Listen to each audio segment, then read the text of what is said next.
Hello, everybody. It is 7 o'clock. I'm so glad that you are here to be a part of tonight's truly important conversation. My name is Gilda Ross. I'm the Glenbard Student and Community Projects Coordinator. This is the 27th year of the Glenbard Parent Series. Our mission has been the same throughout those 27 years. We're here to inspire, to educate, to build community around the positive development of youth. This could not happen without our generous sponsors who make this possible. You just saw a slide mentioning them, and we're so grateful to all of them, especially to you for giving us this hour of your time. Thank you so much. There are 50 programs this year, 8 in Spanish. And so share, like us on Facebook, let everybody know that regardless of where they live, Glenbard welcomes everyone throughout the country to listen in to GPS. So thank you. And please do spread the word. I'm delighted to also welcome tonight the principal of Glenbard West High School, Dr. Peter Monahan. He has the honor of introducing our two speakers tonight. Take it away, Peter. Thanks so much, Gilda. First of all, I'm so honored. I am honored to be here, and I'm honored to be a part and playing my small role to support Glenbard Parent Series, which is so comprehensive and amazing and such a great resource for our families and our students and our staff, to be honest. Anya Kamenetz has covered education for many years, including for NPR, where she also co-created the podcast Life Kit, Parenting in Partnership with Sesame Workshop. She is the author of several acclaimed nonfiction books, including Generation Debt, The Test, Why Our Schools Are Obsessed with Standardized Testing, and The Art of Screen Time, How Your Family Can Balance Digital Media and Real Life. Her latest book, and our topic tonight, is The Stolen Year, How COVID Changed Children's Lives and Where We Go Now. Kamenetz was named a 2010 Game Changer in Education by the Huffington Post, received a 2009, 2010, and 2015 National Awards for Education Reporting from the Education Writers Association, won an Edward R. Murrow Award for Innovation in 2017, and she's contributed to the New York Times, the Washington Post, and New York Magazine, as well as been featured in documentaries shown on PBS, CNN, HBO, and Vice. She frequently speaks on topics related to children, learning, and technology to audiences including Google, Apple, Sesame, and TEDx. Also returning to GPS tonight is Kenneth R. Ginsberg, MD, MSED, a professor of pediatrics at Children's Hospital of Philadelphia and the Perelman School of Medicine at the University of Pennsylvania. He practices social adolescent medicine, medicine with special attention to prevention, and the recognition that social context and stressors impact upon both physical and emotional health. He is the author of 5 parenting books, including Building Resilience in Children and Teens. His most recent book, Congrats, You're Having a Teen, will be released this October. We are delighted to welcome both here tonight for this important conversation. So Anya, please take it away. Thank you so much for that great introduction, and thank you to all the members of this community and to Gilda for inviting me. It's really exciting to see, such a empowered and involved student and parent community. I'm sure your kids are all very lucky. I'm going to share my screens quickly and share my slides for a quick presentation, and then I'm going to take questions alongside Ken. So just bear with me for one moment. And now we're in slideshow mode. So my book, The Stolen Year, is about what happened during the pandemic, specifically to children. And I tackle that question across many different dimensions. I follow families through the year from March 2020 through March 2021. I talk to experts, and I talk to a diversity of people, teachers and clinicians and other stakeholders that know what's happening with kids. And I started this book because I had been an education correspondent for NPR for 6 years at that point. When school shut down, I had 2 kids at home, and I knew that it was going to be a very big deal for schools to be closed, even for just a few weeks. And I knew that because of the research on people around the world, what happened in communities where there's earthquakes or there's hurricanes or there's epidemics and schools have to shut down. And also because of my personal experience for covering the aftermath of Katrina, which is in my hometown of New Orleans, where schools shut down after the hurricane there for several months. So I knew it was going to be a big deal. And I knew that we could predict that there would be long-term impacts, even for schools, if they were just shut down for just a few weeks. What I could never have imagined was that schools in America would be closed fully and partially to millions of students for far longer than our peer countries. So this is a scatter graph. It's from UN, and it shows the size of the bubble is the size of population, and the number of weeks is the x-axis of the graph. So you can see the United States, and the green is a high-income country. The blue is a low-income country.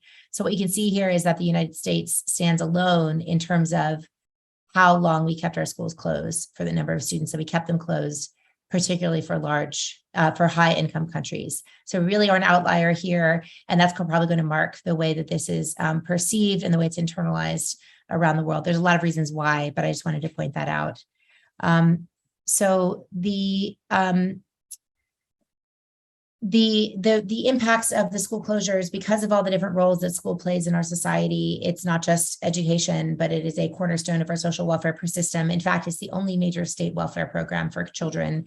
We don't have a very robust childcare system or healthcare system or public housing, but we do have schools. So children experienced impact in their physical health, like missing vaccinations and gaining weight, in their basic needs, like going hungry when they didn't have access to school meals, in their mental health, and in their education, of course, and as well as loss of meaning and purpose, which came from the removal of the milestones and the goal setting that a lot of students really rely on school to provide them. And then specifically looking at high school students in high poverty schools that stayed remote for most of 2020, 2021, students missed more than a year of math learning, more than half a year of math learning. And in 2021, more than 1/3 of high school students reported poor mental health, and 44% said they persistently felt sad or hopeless. Of course, there's just two of many, many indicators that we could discuss. But the important part, of course, is what now, right? How do we seek to put this behind us in an intelligent way and move forward? It can be helpful to think of the way that people are at this moment when you check in along a bell curve, where there's a certain percentage that are already thriving, a certain percentage that are really struggling, and kind of a muddled middle that might be in between, might be languishing, especially as we contemplate heading towards a new school year.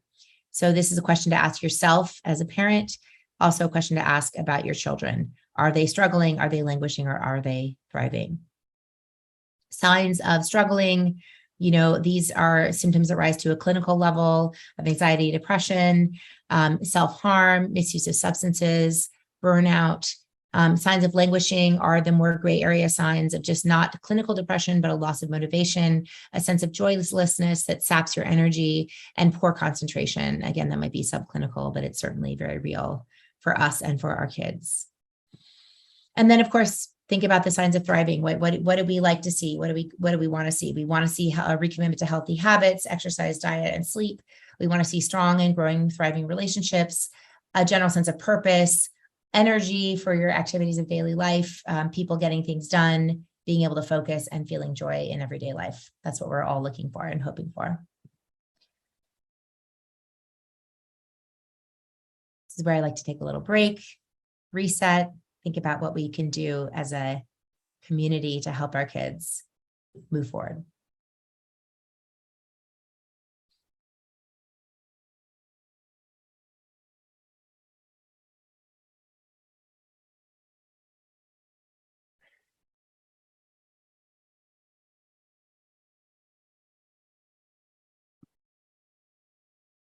And that's always available to all of us whenever we need to take a break. So what's next? How do we move forward as communities, as families, as schools? I know we're going to talk a lot today about resilience. I also want to introduce the term post-traumatic growth, which was new to me when I started investigating what was going on with kids in the pandemic. So resilience we can generally define as the strength that you show when you're under stress or under pressure in the midst of it, and also the quality of returning to baseline, moving forward, putting things behind you. But post-traumatic growth is a little bit different. It's a little more rare, and it's not necessarily automatic. So the components of resilience, how we cultivate resilience or make space for resilience, certainly through rest, certainly through authentic forms of self-care, whatever that means to you. Controlled exposure, meaning not burying all talk of the difficult experience, but also not mainlining it. So not obsessing over what happened or what you missed, having a certain amount of exposure to thinking about what happened and what you went through. A clear-eyed view, meaning, again, not being Pollyanna about it, not always looking for silver linings and everything, but also not being completely catastrophic about it, saying, okay, yes, that happened. Now what do we do? And then part of resilience is moving toward thinking about the future, thinking about doing things differently, looking forward to what's next. And then post-traumatic growth being a little bit different. So post-traumatic growth, the term was coined by Richard Tedeschi and Lawrence Calhoun in the late 80s, early 1990s. And they had observed that people who had been through kind of catastrophic loss, very difficult experiences like being diagnosed with cancer, losing a loved one, being a prisoner of war, many of those people, sometimes in some studies, a majority of those people, while they still define their experience as being negative, they also found strong positives within that experience. And so those positives, the positives of post-traumatic growth, came in these 5 different categories. The first one was relating to others. So in this difficult experience, people would agree, I know who my friends really are. My family really stepped up for me. There are people that I really love and care for, even more so because we got through this together, or they helped me through this experience. A sense of new possibilities, meaning I see my life really differently now. And there are things that I want to do that I was putting off. And now I understand that life is too short and I'm excited to do what comes next. Sense of personal strength. The post-traumatic growth can be found simply in the fact that you survived. You got through it and you know what you're made of and you feel very proud of yourself. Post-traumatic growth can come in spiritual change. So whatever your life philosophy might have been, if it was religious, spiritual, philosophical, those insights seem ever more meaningful to you because right when the chips were down, you discovered maybe what life was really about. And then finally, post-traumatic growth can come in appreciation of life, the little things, just being able to hug your friends, just being able to sit down in person for a restaurant meal, the little things the pandemic took away from us, feeling that gratitude. And so I think what's fascinating about this idea, I mean, it is available to everyone if we know that it's possible. And it's not only about what inherently our life, objectively being better, but it's also about how we're interpreting our experiences. And a little bit different from resilience, it's not just about moving on, but it is about delving into the experience that happened to you and finding meaning within that. So making it part of your story. What's really interesting is that in a therapeutic setting, but also very much in a family setting, there are ways that you can foster post-traumatic growth in others, including in your teenager. So the strategies for fostering post-traumatic growth are these 5 strategies. The first one is education, and that simply means in this context, talking about the fact that you can get better from a tough experience. So that can come from, telling stories from your spiritual tradition or talking about neuroscience and the brain and how our brains are so flexible. So just putting forth that idea with your kids that we can improve, that our lives can be better because of this tough experience. The second area for fostering post-traumatic growth is teaching emotional literacy. So basically the tools like that breathing exercise that I dropped in there, ways that we manage our emotions, ways that we understand our emotions, the more skilled we are and our kids are in understanding their emotions and managing their emotions, the more likely they are to feel that healing that comes from after a trauma. Number 3, part 3 and 4, disclosure and narrative development. These are really 2 parts of a process that boil down to talking about what happened. Okay, so disclosure means eliciting the stories of what we went through and what the toughest part was over the last 2 years, and not bottling that up and not putting it away and saying, why aren't you over that? But saying, let's talk about it. Let's put this in context. And then narrative development is where the story of what happened to you starts to become a story with a beginning, middle, and an end. So you say, gosh, I was so having such a hard time, and I spent this time, I couldn't, sleep, and I was in my room all the time.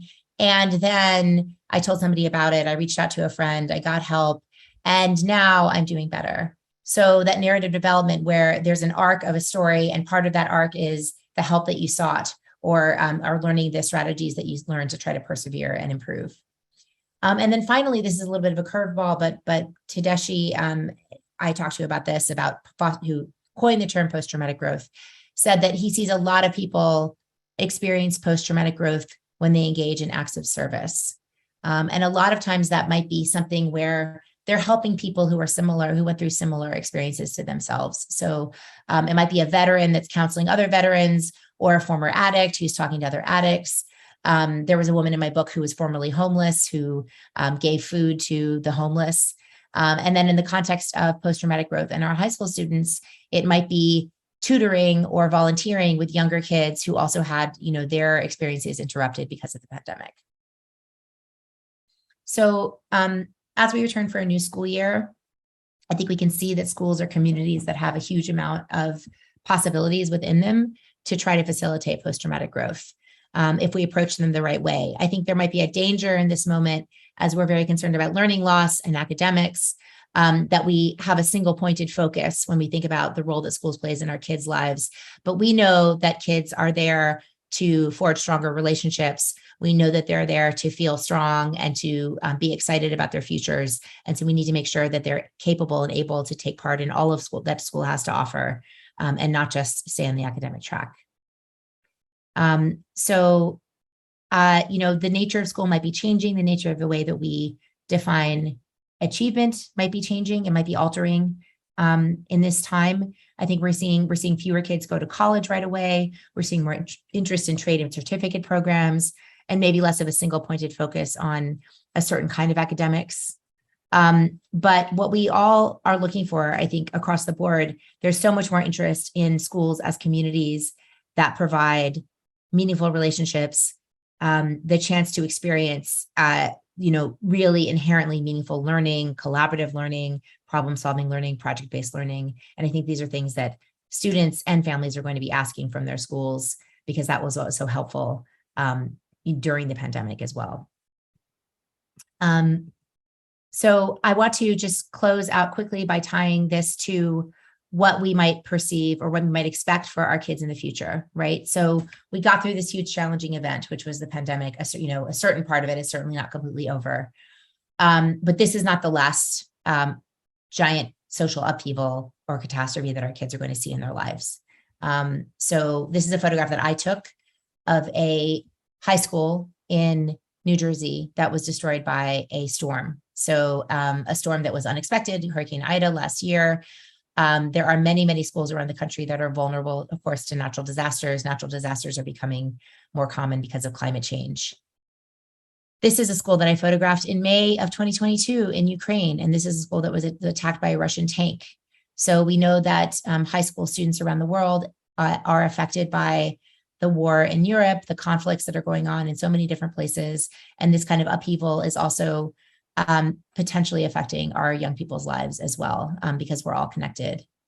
And a funnier note, we know that AI, this is a picture from the AI image generator, where you give a text prompt and they generate an image. We know that the skills that our students are going to need to thrive in the coming world are constantly changing. We know they need to be flexible with technology. They need to be able to interact with technology. They need to be able to learn and unlearn skills very, very quickly.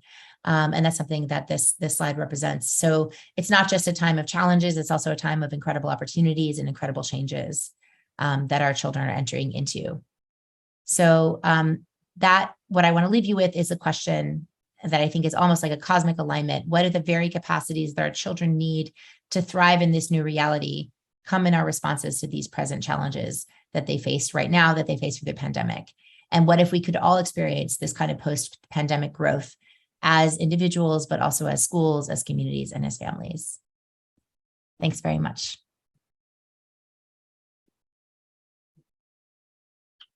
Good evening. Ken? Yes, good evening. Anya, I was thrilled with that presentation. The reason is that it was so very well balanced, and it really ended with an opportunity for our society to get together with a collective post-traumatic growth. As I define resilience, resilience is not only survival, but it's actually about learning how to thrive. I think that we need to put these models together. And I have to tell you that so much of what I've been doing in the last year is giving the counter message to the broad message of brokenness with which this generation is being brushed. And that's because, you know, all of our great societies, meaning American Academy of Pediatrics, Child and Adolescent Psychiatry, have raised the alarm about the mental health crisis. Not only do I know that this crisis is real, but I'm working within it. I'm working within a hospital system that is overwhelmed with kids in crisis, and it's affecting their bodies deeply. So I am acutely aware that all of the scary numbers are scary, but I am deeply worried that the generation is being painted with a sense of brokenness, and that itself will do tremendous harm. And what I loved about your presentation is that it left me with both messages. There are serious problems, and the solutions can come from our response to those problems. And it didn't paint young people as broken. What you very clearly did is make the message that many of them were doing well to begin with, but you also gave them a tool to continue to do well, which is contribute to other people's lives. So kudos. Thank you. Thank you. It's this balance that we need. So with that said, let's think about some of the lessons that we are learning. We are learning that some kids did really well and some kids did really badly. And we're learning and shouldn't be surprised by the fact that some of this has to do with equity issues, things that have been hiding in plain sight. Functioning families, kids did better. Kids living in poverty, kids didn't do as well. I think this is a real opportunity for us to understand the urgent and imperative role that teachers play in kids' lives.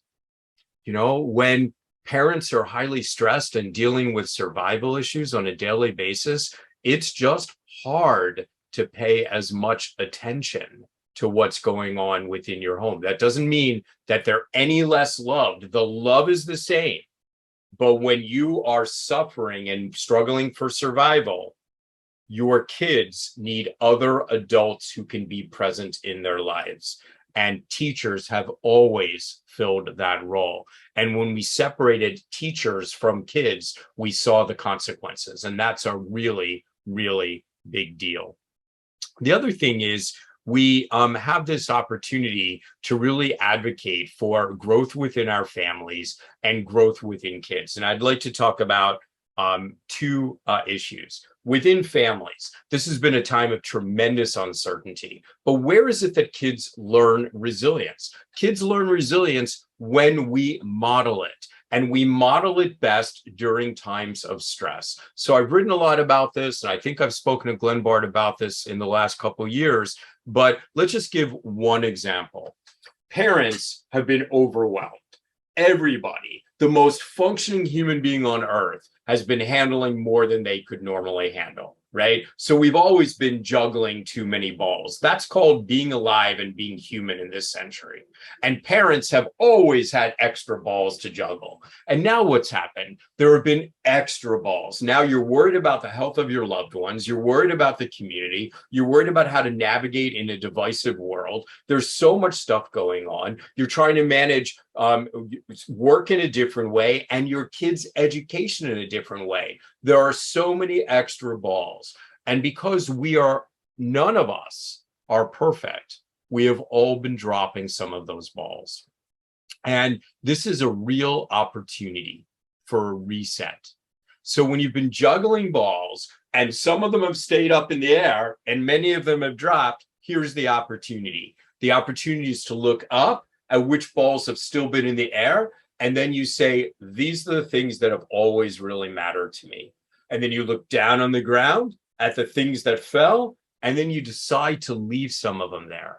And rather than hating ourselves for the fact that we haven't been able to handle it all, we practice self-compassion and self-forgiveness. This is such a critical resilience tool, and our kids can learn it from us fantastically well now. And how does that also help our kids? That also helps our kids because our kids are discovering their own imperfections and their own unevenness.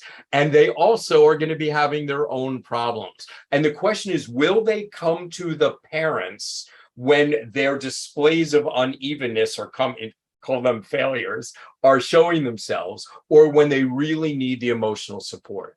They will go to people who they know will not judge them and who will be compassionate and forgiving of them. So when we forgive ourselves for our imperfections and dropping the balls, our kids learn we are safe to come to. So self-compassion, self-forgiveness is not only a way of teaching resilience, it's a way of strengthening your family and making sure your kids use you. So just park that as one growth idea. Another growth idea I want to I want to leverage what Anya said about the importance of contributing to the community. Well, you know what? When young people learn to contribute to the community, they learn how much they matter. Young people have a sense of meaning and purpose, thrive, right? But it's also more than that, right? When you give, you learn something. You learn that it feels good to give. And when you learn that it feels good to give, it means that at the time in the future when you're going to need to receive, which is coming for all of us, right? When you need to receive, you can do so without shame or stigma, because you know that the person who's giving you is not pitying you. Their aim is to serve, and it makes them feel good. We learn this lesson when we offer compassion, and when we offer compassion, we will more comfortably receive it in the future. And speaking of the future, I want to talk about this generation. I do not want this generation to be painted with a broad brush of brokenness, of being mentally fragile. I can explain to you in detail during the question and answer period, if you want, about why adolescents were particularly vulnerable during these times. I can explain it in brain or developmental science too, so we all can be empathetic to what it is that happened to them. But you know what else happens to a generation?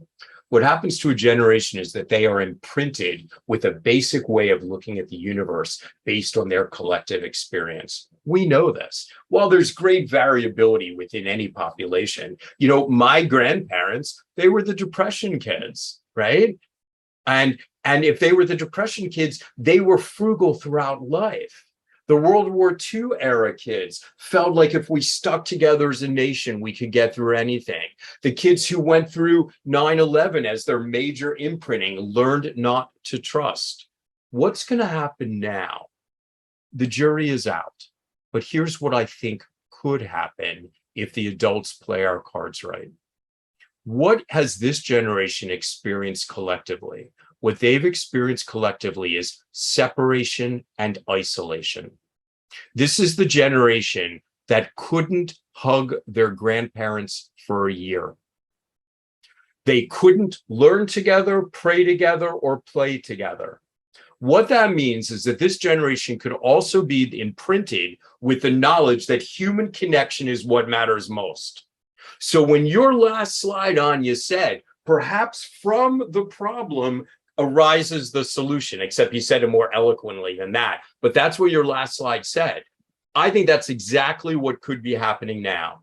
Imagine, you know, our society, one of our biggest problems is that we haven't honored the elderly. Maybe this generation that was separated from their elders will learn again to venerate the elders and gather wisdom from the elders. This could be the generation that understands the power of human connection. You know what? You ended with an AI slide. AI terrifies me, but I know it is the future, but it isn't going to replace human connection. So perhaps this generation that's going to move so forward with technology, also being imprinted with the primacy and the power of human relationships, that understand that together we are fragile as a stick, but when we alone we're fragile as a stick, but when we join together, we're nearly unbreakable. If this generation learns that, they can move into a future and handle all the technology, but never forget the power of human connection. That's my hope, my dream, and I think it absolutely could be what comes out of the pandemic if we play our cards right. Don't paint them with a broad brush of brokenness, and really look at some of the broader messages that are happening in society that are about human division instead of human unity. We have to be wiser and understand what this generation is watching. With that, thank you again. And I also have to thank, I think the parents of Glenbard know how much I love this community. And Gilda, I think knows, but I've said publicly in many settings, is one of the human beings in this country I most admire as someone who's really bringing the best education to a community. So I'll take questions or take the backseat to Anya. Anya, do you see how this goes? I only invite people that like me. See, that's it. And so that I'm gonna keep doing that, if that's okay. I had such a kick out of the two of you nodding when each of you spoke. What fun to see this interchange. We have a question from a student. Haley, take it away. And Anya, your chapter 9 on mental health is just a wonderful, and so much of what Ken just said is right in chapter 9. So Haley, go ahead. Hi, my name is Haley Nolan. I am a senior at Glenbard North High School. Since it is officially 1 year post-COVID, my question is, what suggestions do you have for me as a student, and how can I best help my friends as we transition back to full school days, sports, clubs, activities, and the normal teen stressors after COVID? Yeah, I think this is such a great question. And thanks for listening and for asking that question. You know, there's such a huge transition. And I think, first of all, I think if I can think back to my own senior year, there's always a sense of time is running out, right? Your time is so limited and you want to do everything. And I'm sure that's only multiplied for you because of the time that you missed, right? Wanting to do absolutely everything. And so I think that there's also this sense of like, not only do you want to do everything, but you want to feel the way you're supposed to feel when you're doing it. Like everything is supposed to be so fun, so exciting. Yeah. Right. And so just being aware of that and acknowledging that, yes, you want to do everything, but you still have to sleep every day and you still have to manage your energy and prioritize, that it's going to be tricky to do that, but being as aware as you can and talking to your friends about the fact that it's going to be something that you need to manage, and you can't live 3 years in 1 year. That's just not going to be the case, right? But what you can do is you can be more present for the moments that you're in and try to pay as much attention as you can to those moments. And so practicing that, whatever makes you feel calm, whatever makes you feel focused, taking time out of your day for that, so that you will soak that up and you'll have the best memories that you can have because you'll really be present for it. Thank you. I just love that answer. There was so much wisdom there about making the most of every moment. And Haley, respectfully, it's not 1 year after COVID. We're still in the midst of COVID. But what has happened is we've adapted to a new reality. We have put together the best of science to figure out how to cope with this and how even largely to conquer it. There's a major lesson there, right? It's not over. It's that human beings have grown and adapted. And that's the same thing I would say to anyone in your generation. Yeah, have fun, because youth is about having fun. But you know what else it's about? It's about being idealistic and being committed to repair the world. And if you guys have paid a lot of attention, the adults have not been doing a very good job recently. And I personally am counting on you and your generation. Not too much pressure. You have time. You have time to come up with the solutions. But that's part of what you should be talking about, is how do we support each other? How is it that in the last couple of years, there have been many issues around equity that have been hiding in plain sight, but are no longer hiding? How do we build a world that is more equitable? How do we build a world in which people who are struggling with emotional health issues feel welcome to grow and to recover without shame or stigma? That's the other great thing that could come out of this generation, Haley. You know, I'm way old, right? I'm 60. And when I was your age, I was seriously depressed and no one knew it. because it wasn't cool 43 years ago to say that. Thank goodness that because of our attention to the well-being of young people, we can talk about feelings, we can support each other through those feelings without shame or stigma, and even begin to recognize that the young people who feel the most, who are deeply sensitive, who sometimes get sad, end up being the coolest and most wonderful adults, because feeling is awesome. Definitely agree. Thank you so much. Peter Monahan, principal of Glenbard West, I believe you have a question. Thank you. First of all, I'll just start with a couple, just two quick comments. One is the COVID years to me really highlighted the importance of our staff, and our staff being student-centered. And I was super proud of our teachers and their resiliency and their adaptability and throughout all of it. And it goes without saying that I was also, and have been, really amazed at the resiliency and the toughness of our students and how they have battled back from this. Having said that, the thing that stood out to so many of us when we went through this was the disparity with so many of our families and our students who didn't have the same kind of resources at home.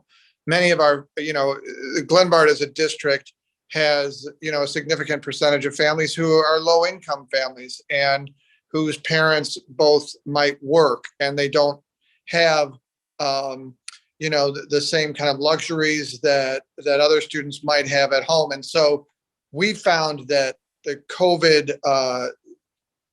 experience for us had an even harsher impact on families that were already disadvantaged. And I just wonder, like, as we come out of that, as we move away from that and move into a different space, because I don't know if it's going back to where we were, if either of the speakers have recommendations and things for us to continue to think about related to that.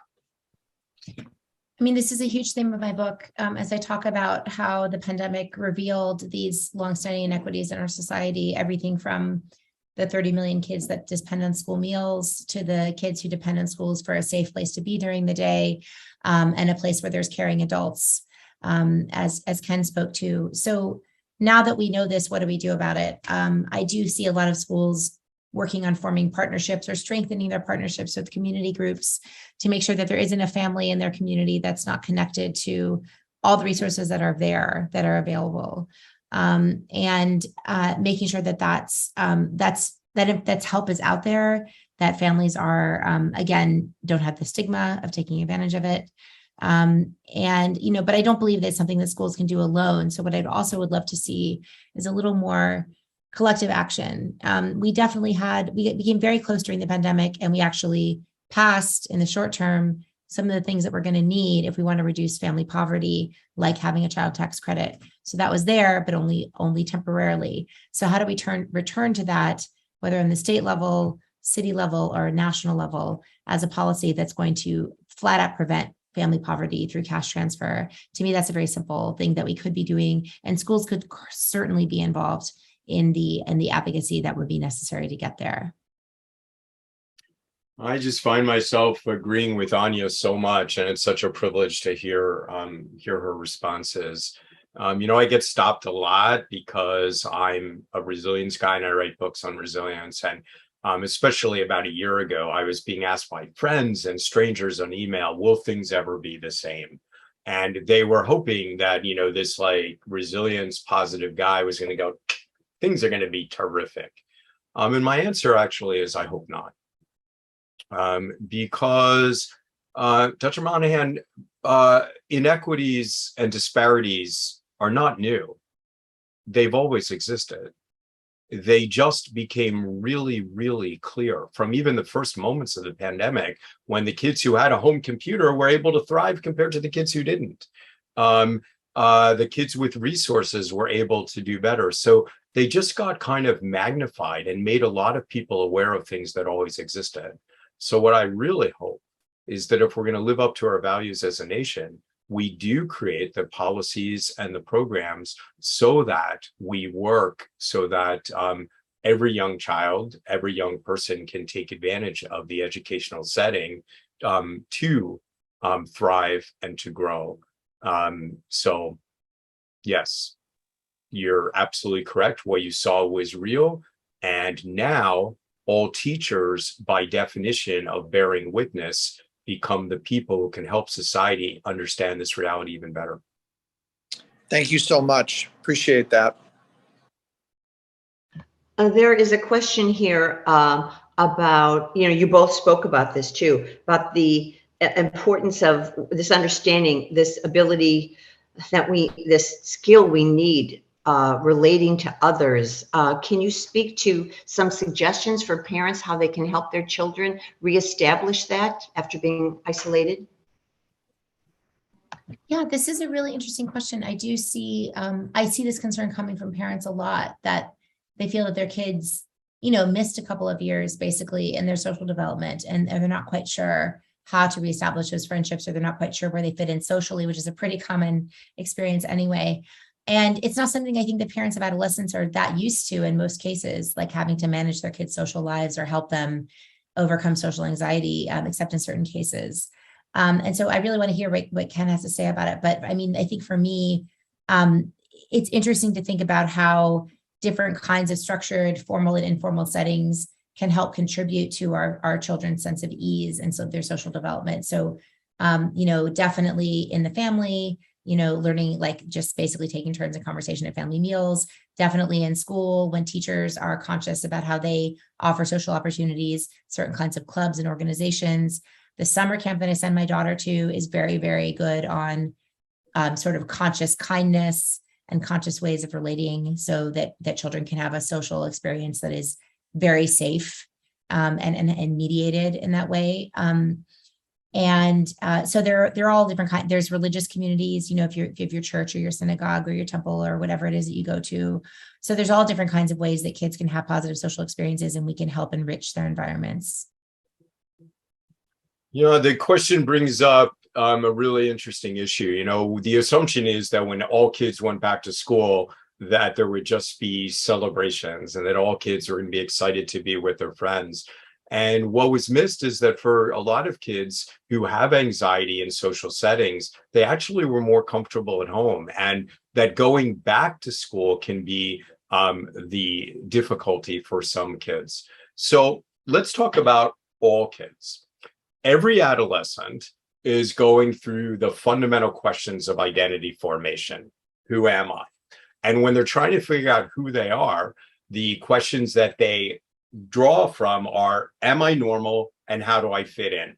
That's all kids. Because of that, kids tend to get stuck into kind of boxes. This is the group I am in, this is who I am, and my normalcy can be defined by your not being normal. In other words, adolescence can be tough. It can be tough for kids with social anxiety, and it can be tough for all young people, no matter how much they're thriving socially, which is why all adolescents should have multiple circles of friends as a protective mechanism.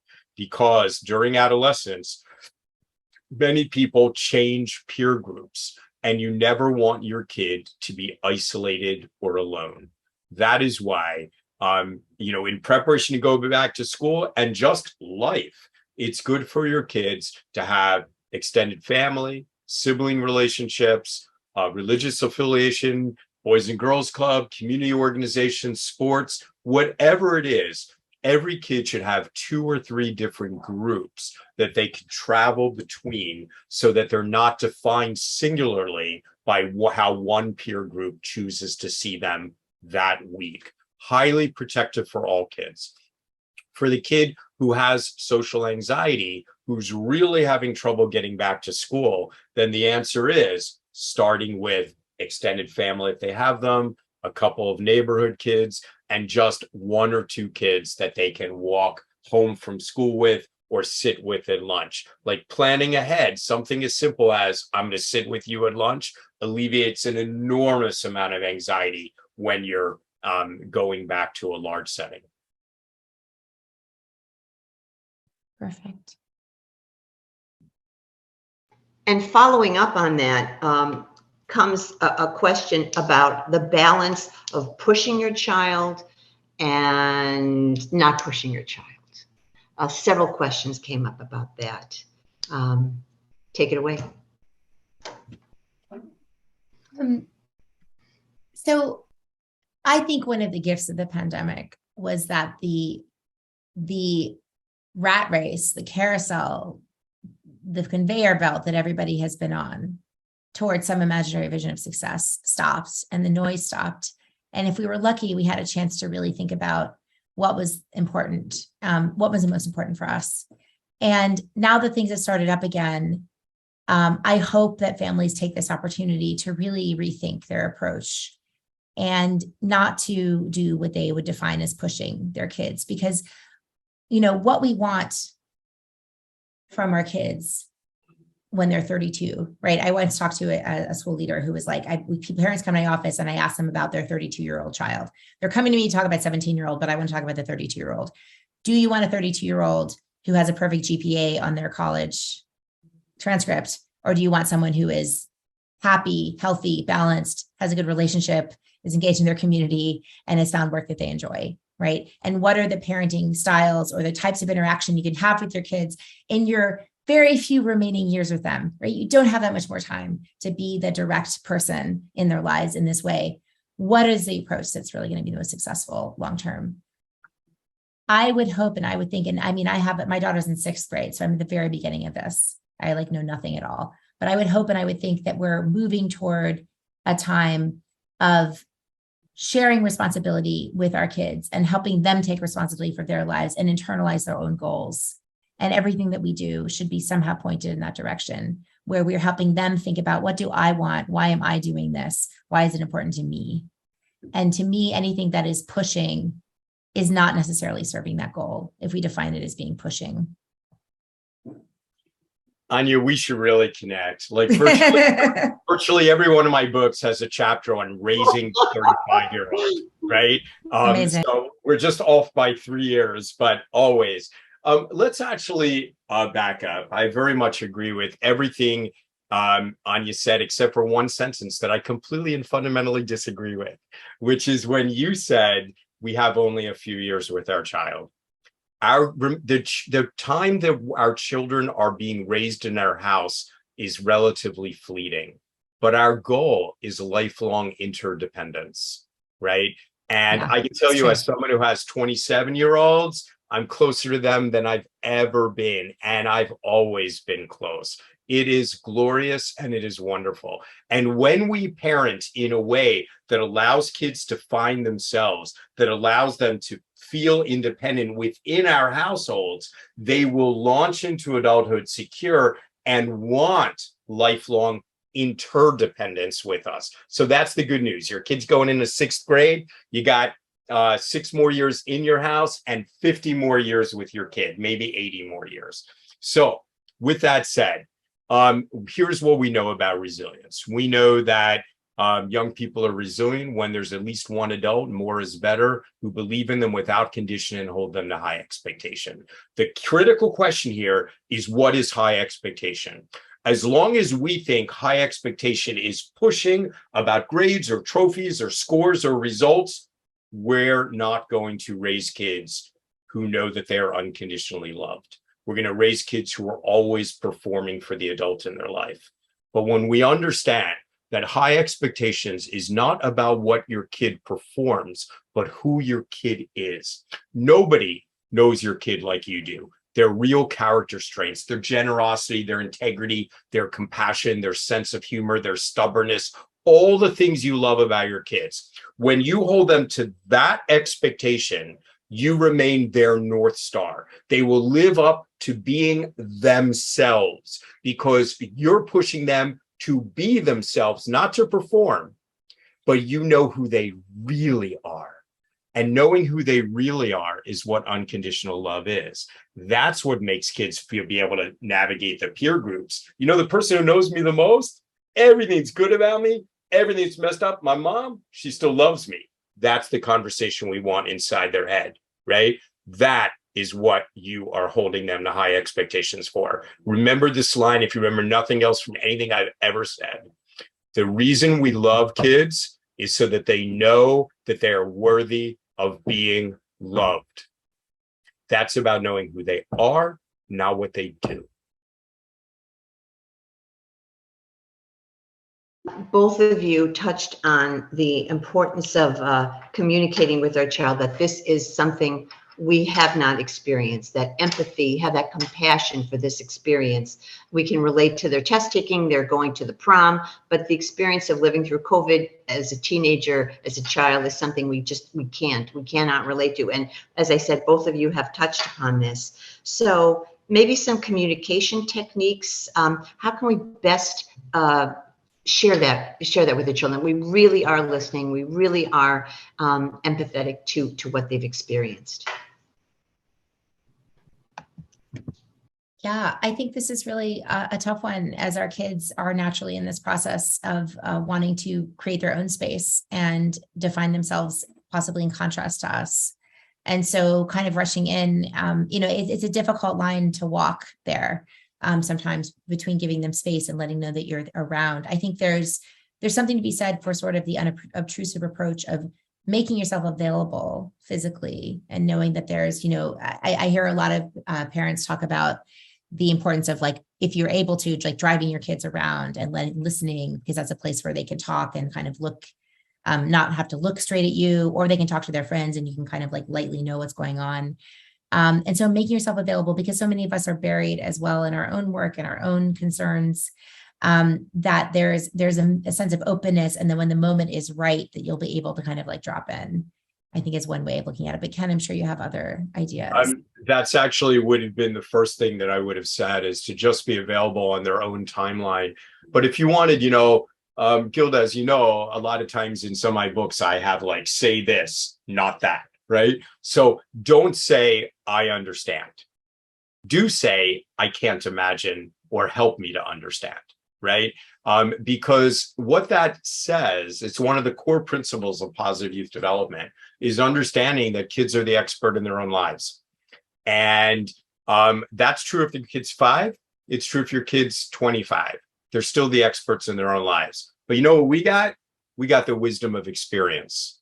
So that doesn't exclude us from supporting them, but it means it's always a partnership. Help me understand what's going on in your life, and I can draw from the experiences I do have, perhaps to guide you. But the other thing, if I get asked a question more than anything from parents in a crisis situation or not, it begins usually with, what do I say when? And my answer is, your words matter less. Listening matters more. It's showing up for your kid, being present, and listening, and then being a sounding board. Because when we're sounding boards, it's amazing how wise these kids are if we let them solve some of their own issues.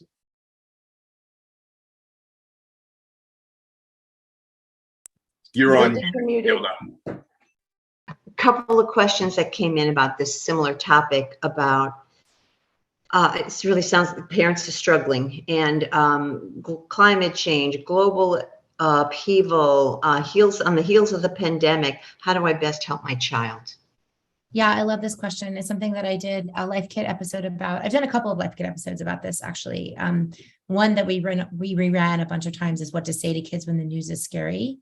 But I mean, first of all, there's things we can all do in terms of our information hygiene as well as our information literacy. So, it's very easy for us and for our kids to be overwhelmed with hot takes and sort of the latest outrage of the moment and feel like there's absolutely nothing that's good in the world. And so letting your kids see what your news habits are, if it's, 10 minutes of NPR in the morning, or if it's reading the New York Times on paper, where there's a concrete amount of it and it's not endless, I think can be very helpful. And then, making yourself available, obviously, to talk to them about things, because we are all subject to distortions of reality and making things bigger than they are. And I think if kids are on TikTok or they're listening to their friends, they may see things that are really blown up out of proportion, or they're exaggerated in terms of their effects. And we need to help our kids kind of be able to sort fact from fiction. A very, very good rule of thumb about information literacy is, how does that make you feel? So if you're reading something that gets you really hot and you want to tell someone right away, or it makes you mad, it makes you want to share it, it makes you really excited, that is a signal that is information that was concocted to create that experience, to create that reaction from you. And that's just a basic information literacy connection that our kids need to be able to make, right? And they might be learning it in their English classes, but they can also learn it from you. That said, there's some very difficult truths in the world that we live in. And the ultimate strategy that works, obviously we need information literacy, we need emotional literacy to know when to take a break, to know how to take care of ourselves, how to calm down, how to process the stress, when it's enough, when enough is enough. I would slip in there that I know for me, it's not good to look at my phone late at night or first thing in the morning. We don't want our teens to be doing that either, whether for information purposes or whether it's their text messages. And then the last thing I would say is, what is the antidote to the despair at the state of the world is our sense of agency and purpose. What are we doing to engage? How are we as a family? How are they as students, as budding young leaders, engaged in making the world a better place? What are those outlets? And I see many, many families who are really, during the pandemic and before, and now since, who make a family a point of that, whether it's, small organizations that you support or service projects that you do or ways that you help, it could be cleaning up the park or the beach, but things that make the world better is the antidote to despair. That sounded like a prayer to me. That was such a beautiful response. I would just like to add a couple of things. Adolescents are inherently idealistic. Adolescence is inherently about thinking about how to repair the world. And yet many adults instinctively shut adolescents down, particularly when they're being idealistic, particularly when they're pointing out problems. And we have all of these mythologies that we throw out about kids, like kids are selfish. Kids don't think about the future. Not true. Kids are anything but self-centered. They're really the people who are committed to repairing the world, who see the tragedies that we've learned to avert our eyes to. And we shut them down because their truths scare us. That is not the thing to be doing. The thing to be doing is to developing their agency, because we need them. All right. The next thing, the only other point that I would add is that it really is a developmental question, right? It's about your child's age, but also about what they can handle in the moment, right? A young child or a child who's in tremendous crisis is thinking concretely, seeing things exactly as they are, and they want really nothing more than to be told they're safe. So a young child in times of crisis wants to see you as the duck gliding effortlessly on the water. They just want to draw their sense of security from you. They don't want complexity. And even people in crisis, which, as you know, is much of what I do, people in crisis just need that sense of security for the moment. But if you have an adolescent and you look like the duck gliding on the water, you are wasting an opportunity to help them grow, because it doesn't look real and they're not learning. So what you want to be for the adolescent is you still want to be the duck gliding on the water, but the only reason you're gliding is because your little feet are underneath paddling like crazy. And when we show adolescents what we're doing to paddle to stay afloat, that is how they grow from us. It's beautiful. Beautiful, right, Anya? Beautiful. Thank you so much for writing this book. Thank you, Ken, for your wisdom and sharing your thoughts about Anya's wonderful book. Pick up a copy of Ken's book. Congrats, you're having a tea next month. And of course, he'll be back to talk about it as well. Thank you, Peter Monahan, for the introductions. Thank you, Haley, for your question. Thank you, parents, for listening in. I'm so grateful for this hour. Thank you, everybody. Take care and be well.